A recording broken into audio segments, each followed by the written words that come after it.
Om Swastiastu,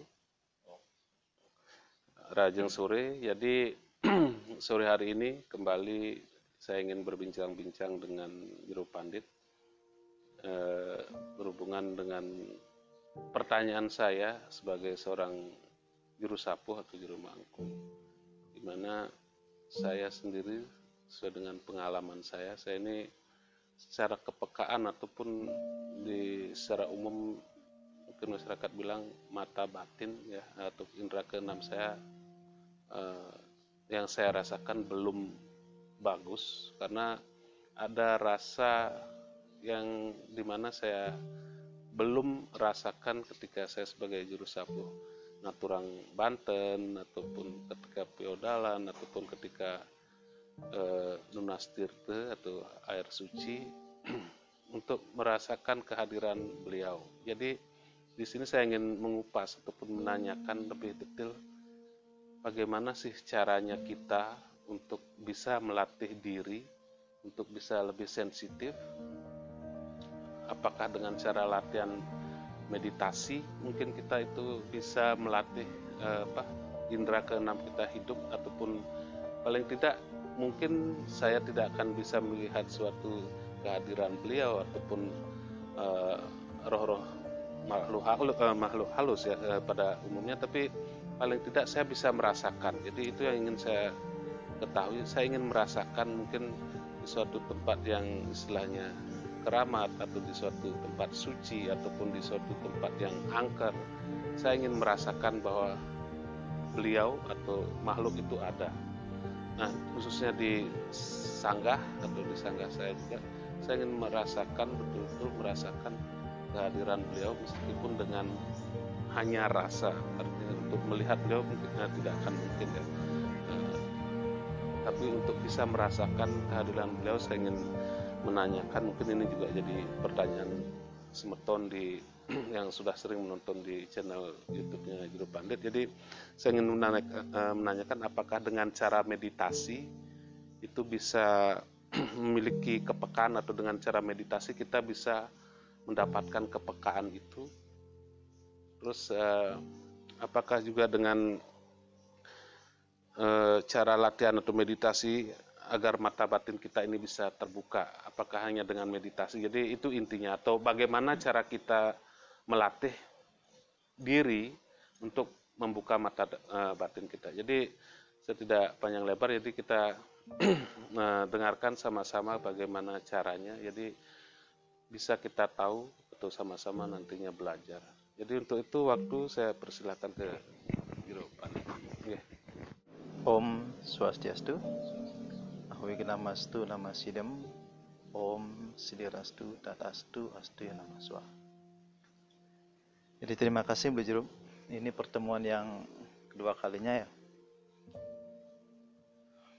Selain kemarin kita membahas Saudara Empat.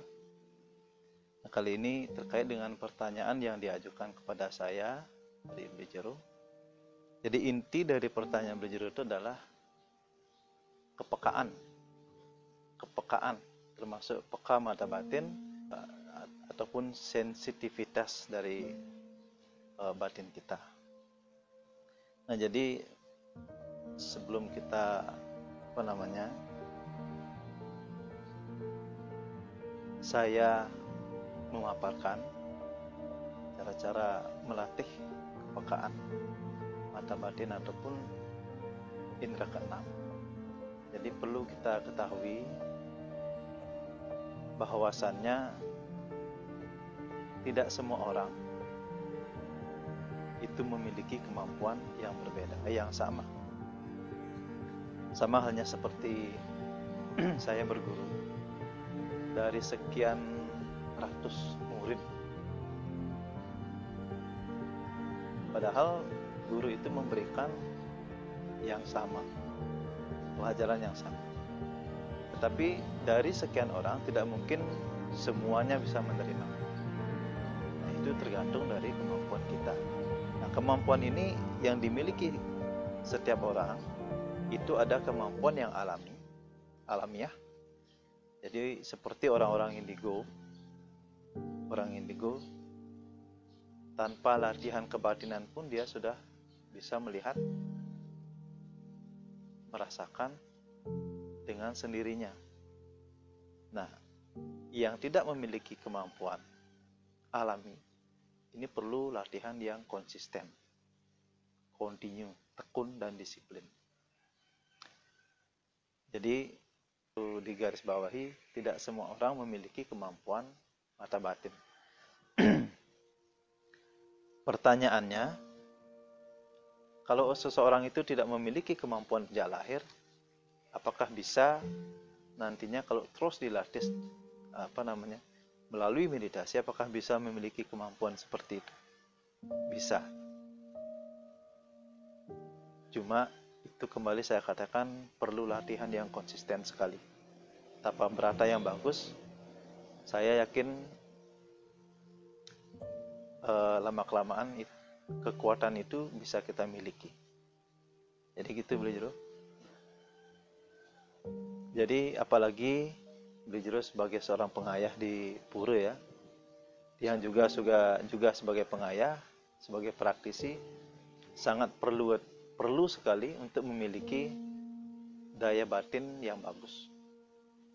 Karena di saat kita ngater Banten, Ayaban, leluhurang, muningang kepada yang Maha Kuasa, tidak betari. Jadi terkadang tidak sedikit orang mempunyai pemikiran apakah Banten ini diterima atau tidak, sesajen ini diterima atau tidak, kan begitu ya. Nah, jadi kembali lagi pertanyaan yang kedua, jadi bagaimana cara melatih kepekaan mata batin atau ketajaman mata batin? Bagaimana cara membangkitkan mata batin? Nah, ini kalau kita berbicara mata batin atau membuka indera keenam, kuncinya adalah di kening cakraannya, ajna cakra di sini. Makanya disebut trinetra atau mata ketiga di sini, letak mata ketiga. Sini. Kalau ini memang sudah kita sering melatih, memfokuskan batin kita, pikiran kita di sini, di saat meditasi, akan terangsang. Cakra di sini itu akan terangsang. Ketika kita betul-betul fokus di kening atau di cakraannya, kalau sudah merasakan denyutan, itu artinya cakra itu sudah tersentuh. Jadi perlu terus latihan konsentrasi. Jadi dikombinasikan dengan nafas. Tarik nafas perlahan, tahan, kemudian kita betul-betul konsentrasi di sini. Setiap habis sembahyang, lakukan meditasi itu sekemampuan kita. Jadi intinya kita harus melatih pemusatan pikiran di satu titik cakraannya di sini. Jangan Arti apa yang kita pikirkan di sini, apakah sinar atau apa kita seolah-olah melihat diri kita? Jadi yang menghidupkan itu adalah pakai cahaya putih. Atau gunakan cahaya matahari. Cahaya matahari itu, kenapa kita menggunakan cahaya matahari? Karena kita tahu bahwa matahari itu adalah simbol energi di alam semesta. Jadi tidak ada cahaya yang selain matahari yang bisa menyinari semesta ini. Atau kita bayangkan cahaya putih saja bisa, dengan selalu memfokuskan pikiran dan memasukkan cahaya di kening. Terus kasih cahaya, beri dia hawa panas. Nah, di saat kita membayangkan, tarik nafas, tahan, kemudian cahaya itu bayangkan masuk ke dalam kening. Terus itu latih. Atau bayangkan kita memusatkan matahari atau teratai putih, bisa. Nah, itu langkah awal ya, langkah dasar. Tentunya ada lagi langkah-langkah yang memang sesuai dengan jenjang. Jadi ada memang tahapan-tahapan. Jadi tentunya kalau kita belajar harus melalui tahapan. Makanya itu intinya sekali, kita harus sering-sering memusatkan pikiran di kening, memfokuskan batin dari kening. Di sini pusat daripada cakraannya. Nanti kalau itu sudah terbuka, mulailah kita akan merasakan daya sensitif, kepekaan tinggi, insting kuat. Jadi itu beliau. Jadi setiap hari kita fokuskan. Walaupun sangat penting untuk kita bisa seharusnya dilatih setiap harus dilatih. Lain halnya dengan orang yang memiliki kemampuan yang sudah kemampuan alami. Gitu, sejak lahir. Beda. Kalau Tiang sama beli jeruk kayaknya sama. Jadi kemampuannya ya memang harus kita gali. Kita bangkitkan sendiri. Walaupun membutuhkan waktu yang agak sedikit lama, tetapi kalau kita memang konsisten melatih, itu akan terjadi. Kita akan bisa memiliki kekuatan itu. Jadi ya mungkin itu dari penjelasan Tiang. Yang masih ada pertanyaan? Hal yang masih mengganjal di diri saya. Jadi ketika puncak dari suatu meditasi seseorang, mungkin anggaplah meditasi seorang pemula, atau mungkin Jero dengan pengalamannya ketika sebagai seorang pemula meditasi dan menemukan sesuatu ataupun merasakan sesuatu atau menemukan titik hening atau apa yang sensasi, kalau mungkin saya katakan sensasi apa yang Jero rasakan ketika di puncak hening atau meditasi itu dikatakan berhasil.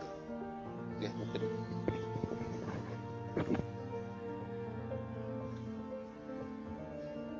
yang dimaksud dengan puncak hening itulah yang disebut dengan samadhi.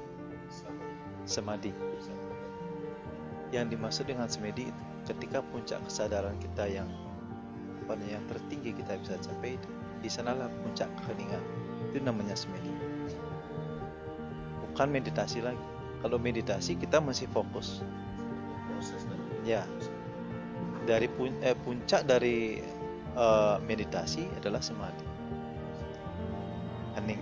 Di sanalah puncak.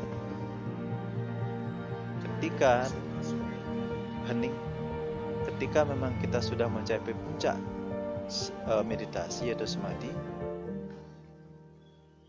ini pengalaman Tiang pribadi dan sering Tiang rasakan.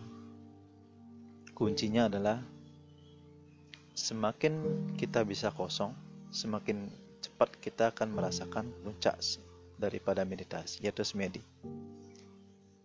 Semakin kita bisa mengosongkan diri, semakin kita cepat mencapai puncak meditasi, yaitu samadhi. Kalau kita masih dibebani dengan pikiran-pikiran duniawi, 3 hari pun meditasi tidak akan bisa mencapai. Jadi kalau kita meditasi, intinya adalah kekosongan. Di sana yang disebut dengan kosong berisi.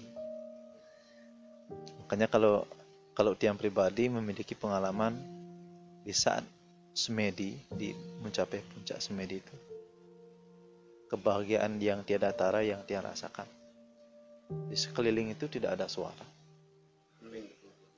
Ini sudah ke-11 lubang tubuh kita. Ya, umumnya 9 ya, tapi sebetulnya ada 11 lubang tubuh. 9 lubang tubuh kita itu sudah tertutup. Makanya tidak ada, walaupun di sini ada suara bising, kita tidak akan mendengar. Ini berdenging semua. Denging. Itu artinya sudah mencapai samadhi. Kalau Anda sudah pernah merasakan seperti itu artinya Anda sudah mencapai samadhi. Di sana tidak ada lagi nama atau wujud. Semuanya sudah kekosongan di sana. Makanya kalau kita berjapa terus melantunkan nama Tuhan, ketika sudah mencapai puncak keheningan, nama ini akan hilang dengan sendirinya. Di sana hanya ada kekosongan. Itulah puncak samadhi. Jadi untuk mencapai tingkatan itu, kita harus bisa mengosongkan diri kita. Itulah yang disebut dengan kosong berisi. Ya. Ada pertanyaan? Kalau tidak ada pertanyaan, kita akan lanjut ke video berikutnya. Kalau ada pertanyaan. Ya, jadi mungkin hari ini sekian dulu teman-teman. Terima kasih buat teman-teman semua yang selama ini selalu memfollow, mengikuti channel Tiang. Saya ucapkan banyak-banyak terima kasih. Jadi bagi yang menyukai video ini, mohon supportnya, bantu berikan subscribe, terus share, bagikan ke teman-teman, terus like-nya dan komentarnya penting sekali buat Tiang sebagai pembelajaran ya. Karena ini apa yang tadi saya sampaikan itu adalah pengalaman pribadi. Jadi kita perlu gali sendiri. Kalau kita hanya tahu dari baca-baca buku, itu juga tidak sempurna tanpa kita mempraktekkan. Kita hanya tahu buku itu kan bahwa begini-begini, kalau kita tidak praktekkan secara teori, secara praktek kan belum tahu apakah memang seperti itu hasilnya. Nah, jadi itu makanya komentar-komentar dari teman-teman saya sangat perlukan sekali sebagai pembelajaran diri saya. Untuk itu saya akan tutup video kali ini dengan Parama Santi. Om Santi Santi Santi Om.